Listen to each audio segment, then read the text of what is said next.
Good morning, wrestling fans, and welcome to another edition of Wrestle Talk Show. I'm your host, Joshua Zimmerman, here to bring you the latest and greatest professional wrestling news, bits, rumors, and everything pro wrestling, including some comments on our recent friends, the Wrestling Geniuses, known on YouTube as Wrestling Geniuses. Subscribe to them and their efforts. They're starting off a vidcast like we do. And I have some comments on all three of their videos that I will get to momentarily, gentlemen. First and foremost, like we always do, we want to thank our following, including the Wrestling Geniuses and everyone else. Without you, this would not be possible. And I thank you every day for the support, and will continue to do so. Yesterday's demographic read showed a slight increase in female viewership over male viewership, so thank you once again for that. It's always good to see the female fan getting more involved in their wrestling, because like I say at the end of most of every video, this is our wrestling. We don't have to have our intelligence insulted to have a story get put across, and you don't have to squash wrestlers to make other matches happen, which I'll get into kind of part 2 of the first video that was published yesterday. But let's get into your wrestling news. The new WWE Studios film will star a Will and Grace cast member, but as of right now has no wrestlers involved in the project at all, which you gotta wonder if they kind of got the hint. Legendary chaperone wrestlers don't necessarily sell videos, and wrestlers aren't necessarily meant to do acting gigs outside of the acting that they do in pro wrestling. Some can do it, some can't. All the John Cena films have proven that he can't. They just basically cashed in on star power. There's just nothing there. But moving along, we'll get into that. Like, we have unlimited time on this new format, so forgive me if I rant, but there's a lot to rant about, especially Wrestling Geniuses. You guys brought up a lot of good points, so here we go. Kevin Nash to host a party over the weekend of WrestleMania 27 at the Sutra Lounge. Tickets go on sale Monday, March 14th, and start at $79 for VIP tickets and $29 for general admission. TNA announces an official date for its Sacrifice pay-per-view. It will be held at Universal Studios Florida on Sunday, May 15th, 2011. In recent tweets and information gathered, Jeff Hardy married his girlfriend yesterday, Beth Britt. Beth tweeted a picture of 2 left hands exposing wedding bands.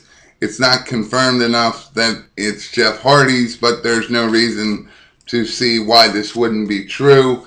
And I just hope that the court date on Monday, I believe, or next week's court date, the 21st, I believe that was, doesn't interfere with their honeymoon and wedding, and he doesn't go away. But like we've been ranting, that's partially the problem. He probably won't do any kind of time.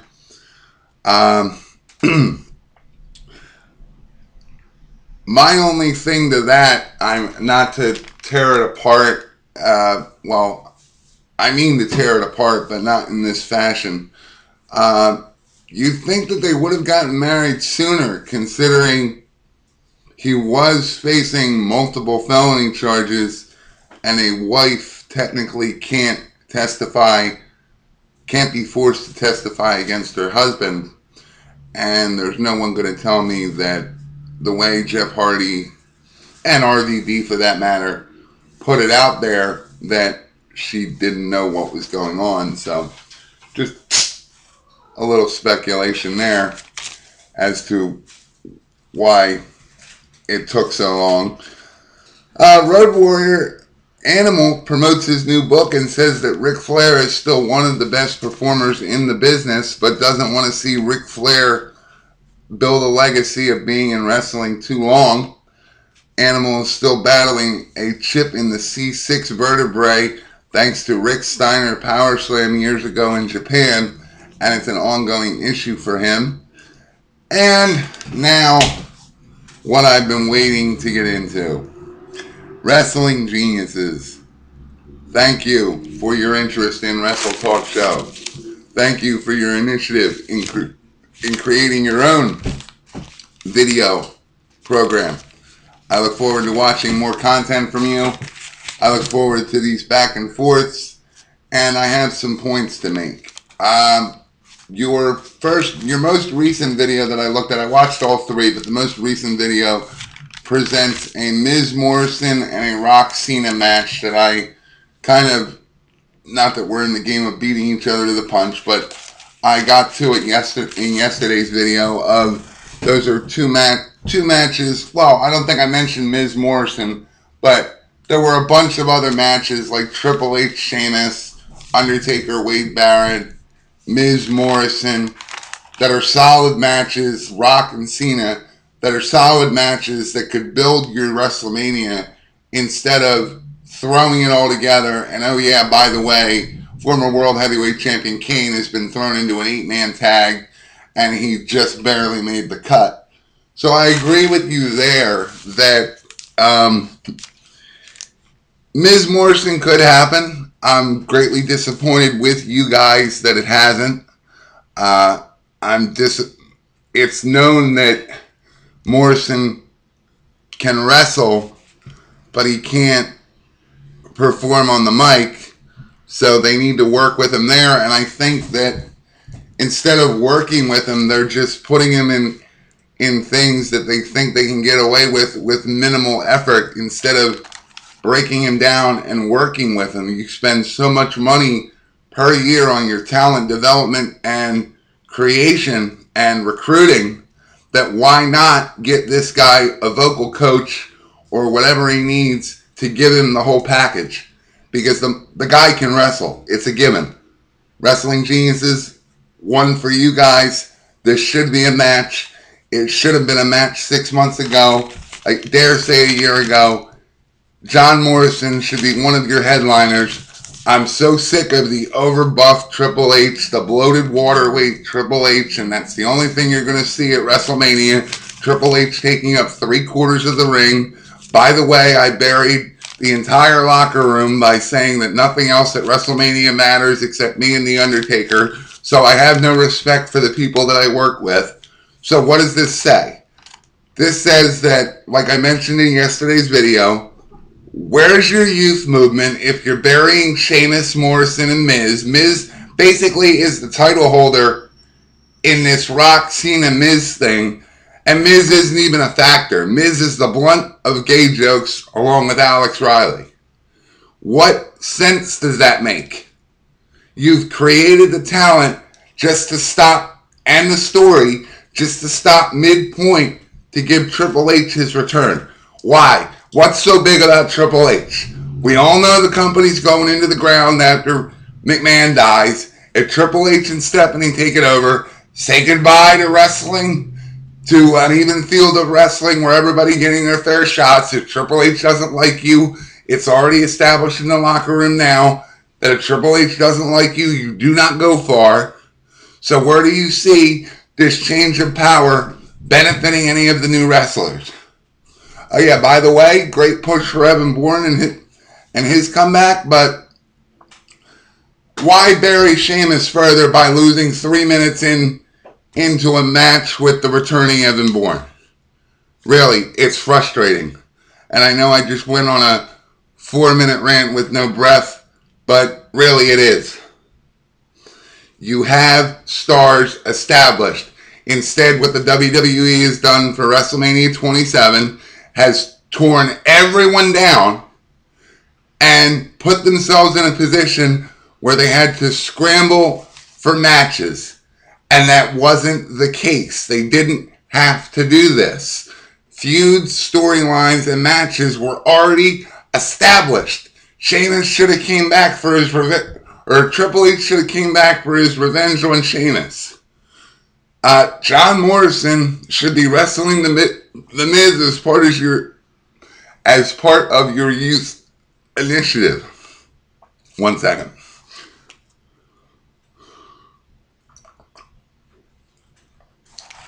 Rock and John Cena, you can build that for a year. If Rock wants to do a one and done, the rumors are he doesn't want to wrestle because he saved WrestleMania with just his talking ability, let's face it.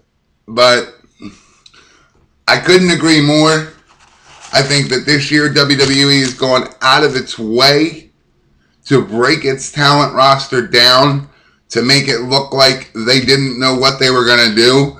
Example again, Wade Barrett's on SmackDown and 6 months ago destroyed Raw and was supposed to be the reckoning force of the WWE, and now you have him jobbing and just on SmackDown. He has not asserted his place. He's not reinforced his claim. It's done and over with. Wade Barrett, the gimmick, the story, the character, all in general, have basically been buried by the WWE themselves. The character, the youth initiative that they claim that they're doing, they're not doing. It only includes one person, The Miz. The John Cena, you can't count. Randy Orton, you can't count. He's been to the dance before. He's held the title before. But when you throw away perfectly good revenge matches and matches that make themselves to, again, scramble like a Monday morning quarterback for this Sunday's game to figure out your game plan, it doesn't show much for you as an organized company. Now, we could nitpick at this all day, turn it into another 40-minute video, but my vocal cords need a rest. Tell me what you guys think. Did they go too far? Like I said, they destroyed other matches to make The Undertaker and Triple H match happen. Matches that should have happened first. Sheamus got buried instead. I don't understand it. Wade Barrett, not even a factor. The Miz, if he didn't come out and cut his own promos and didn't really have Alex Riley to cut a promo for him, he wouldn't even be, it wouldn't even matter. The battle's been established between Cena and The Rock. And that's not how it should be. When The Miz is your champion, John Cena should make a bigger stand for this title, make this belt mean something again, instead of it changing hands at another pay-per-view and us all going about our lives. In regards to your putting money in the bank in WrestleMania, one problem with that. You said, Wrestling Geniuses, that you didn't like that it's its own gimmick pay-per-view. But if they do it right, now bear with me here, if they do it right, Money in the Bank sells itself as its own pay-per-view for both a shot at the SmackDown roster and a shot for the Raw roster, 2 Money in the Banks. And it's very likely to happen.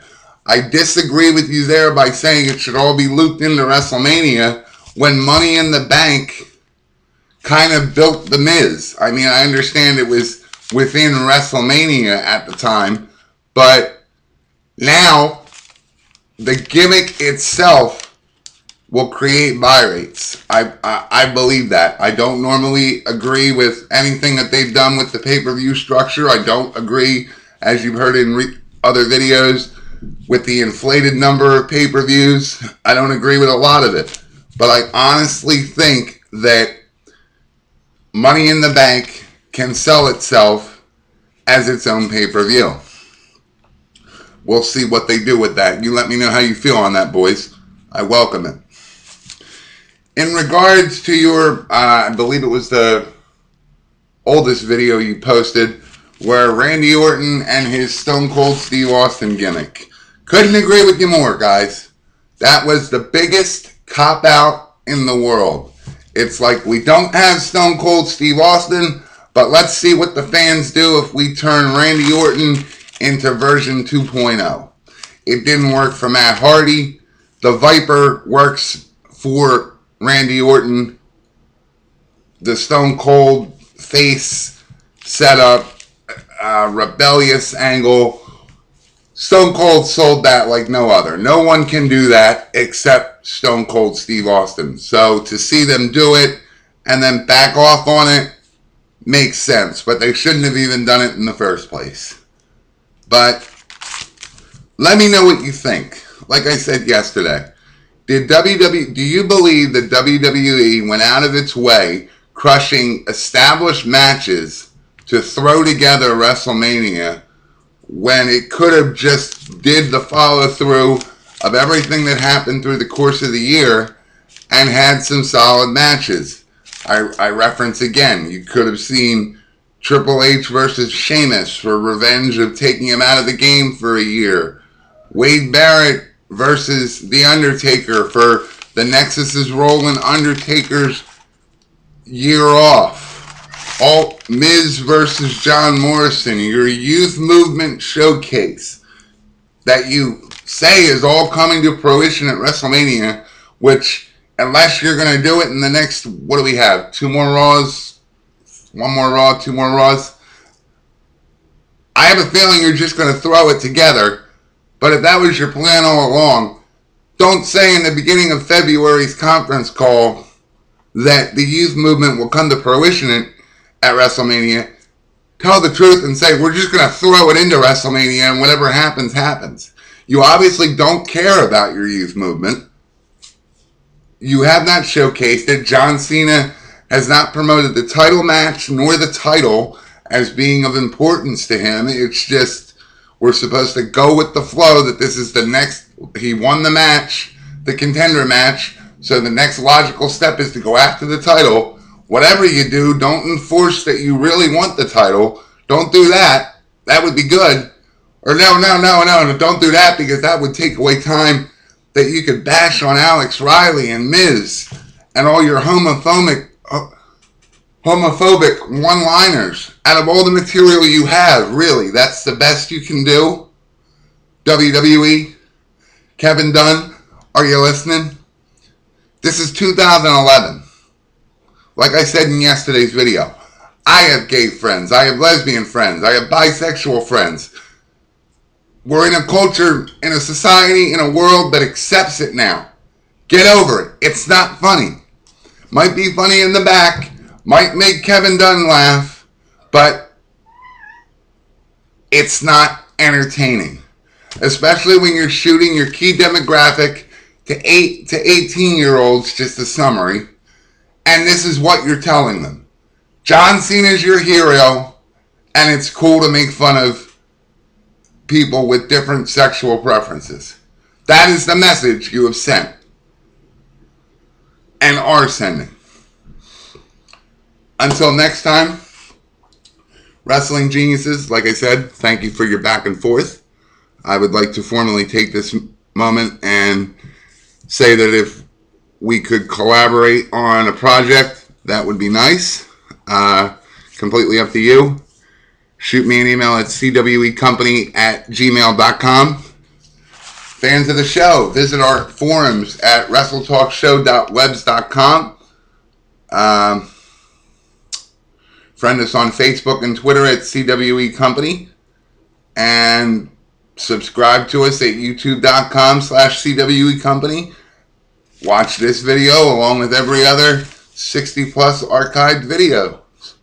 And until next time, enjoy your wrestling and stay tuned for your what's sure to be unentertaining TNA Impact, 9 p.m. on Spike TV tonight, ladies and gents. Have a great day.